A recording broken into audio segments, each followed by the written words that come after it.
안녕하세요. 모든체스입니다. 오늘은 2023년 9월 24일. 지금 독일에 왔거든요. 기나긴 출장을 마치고 지금 다시 한국으로 돌아가는 프랑크푸르트 공항입니다. 여기에 왔는데 유가가 엄청나게 올랐습니다. 또한 식료품 가격이 4년 전보다 확 올랐는데요. 4년 전에는 식료품 가격이 낮아서 살기 좋은 곳이라고 생각을 했었는데, 왜냐면 여기는 세금이 42%인 반면 또 식자재 그런 거 가격은 싸가지고 좀 살기 좋다고 생각을 했었는데, 지금은 너무 올라서 이게 진짜 문제가 아닌가. 그래서 이 인플레이션의 문제는 러시아가 우크라이나와 전쟁을 하면서 이 유가가 상승하면서 인플레이션이 생겼다고 저는 생각을 합니다. 일각에서는 트럼프가 코로나 때 돈을 많이 뿌려서 인플레가 많이 생겼다고 하는데, 이 달러를 많이 뿌리면 그래도 각국에서 외환 보유고로 챙기게 되잖아요. 그래서 이걸로 인플레이션이 생겼다고 하는 것보다는 지금 이 유가 상승으로 인해서 인플레이션이 생겼다고 하는 게 좀 더 타당하지 않을까 생각하는데, 왜냐하면 기름값이 오르면 기름으로 식자재 나르는 그 버스가 아니고 트럭 같은 거, 그런 것도 그 운전기사 가격도 오를 거고 운송비도 오를 거고, 이러면 기타 전반의 사회가 가격이 오르는 거죠. 이 전쟁이 왜 생기고 이것은 미국이 왜 방관했는가에 대해서 한번 살펴보면, 결론은 제 생각에는 미국의 군수 복합제가 돈벌이 수단이 있어야 한다, 그것에서 기인한다고 봅니다. 특히나 러시아 같은 군사 제국과 같은 그런 나라와의 전쟁은 정말 호재죠. 또한 세계 각국이 우크라이나에다가 군사 물자를 지원해 준다고 하는데, 그것은 이 군산 백업체의 엄청난 호재입니다. 이 추구모 상인들은 미국 정권에 돈을 대주고 로비를 하는 거죠. 국회의원들은 전쟁을 끝내는 방법, 즉 러시아와의 평화 협상에 대한 말을 전혀 꺼내지 않고 있습니다. 그런데 트럼프는 2024년 대선 공약이 푸틴과 협상으로 전쟁 종식시키고 셰일가스 같은 그런 석유 시추 재개한다고 합니다. 이렇게 되면 당연히 유가는 하락하고 세계는 안정화될 거죠.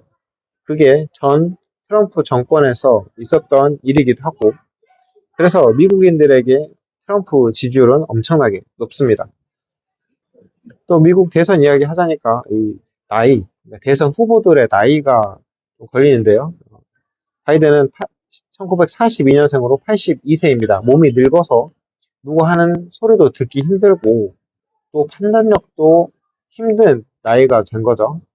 일례로 주변에는 할머니들 생각을 해보면, 할머니들은 무슨 말을 하면 이게 무슨 말인지, 또 방금 했던 일도 쉽게 까먹고 그런 일이 있잖아요.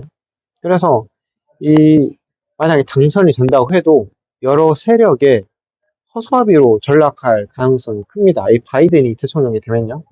그에 반해서 트럼프는 1946년생으로 78세로 늙었긴 하지만 바이든보다는 낫습니다. 네, 이런 상황을 바탕으로 만약에 트럼프가 대선에 당선될 수 있을까요? 이 뉴 월드 오더, 그러니까 신세계 질서, 이 세력들, 즉 그림자 정부가 이렇게 트럼프가 되는 걸 놔둘까? 트럼프는 지난 대선이 대선 사기였다고 하는 거죠. 그리고 이런 대선 사기가 있기 전부터 계속 사기적인 행각이 있을 거라고 이야기를 했고요.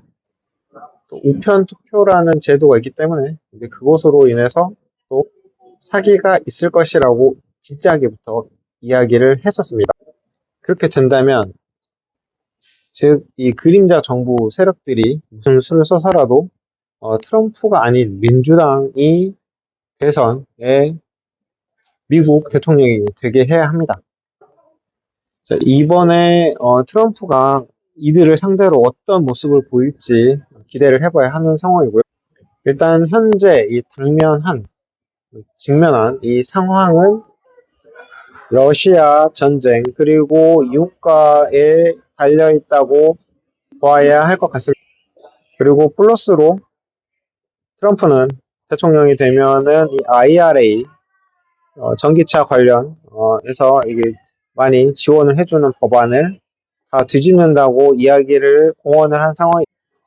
그렇다면은 대선이 끝날 때까지 이 전기차 주식은 아주 변동성이 커지거나 하락할 가능성이 아주 큽니다. 전기차 주식뿐만 아니라 배터리, 2차전지, 다 그렇겠죠. 그리고 신재생 에너지 전체가 좀 힘들어질 가능성이 있습니다. 그렇다면은 어떤 주식이 좋을까 생각을 해보면 트럼프, 바이든에 관련되지 않은 주식 그리고 플러스 중국과 관련이 깊지 않은 주식. 그러면 어떤 섹터가 있을까요? AI를 둘 수 있고 인터넷 주식을 둘 수가 있죠. 그리고 구체적으로 이야기하면은 기존에도 그리고 앞으로도 중국과 일을 같이 하지 않았던 주식. 그렇지만 빅테크에 있는 주식. 이걸 한번 찾아보면 좋지 않을까? 이렇게 생각하면서 이번 영상 마치겠습니다. 감사합니다.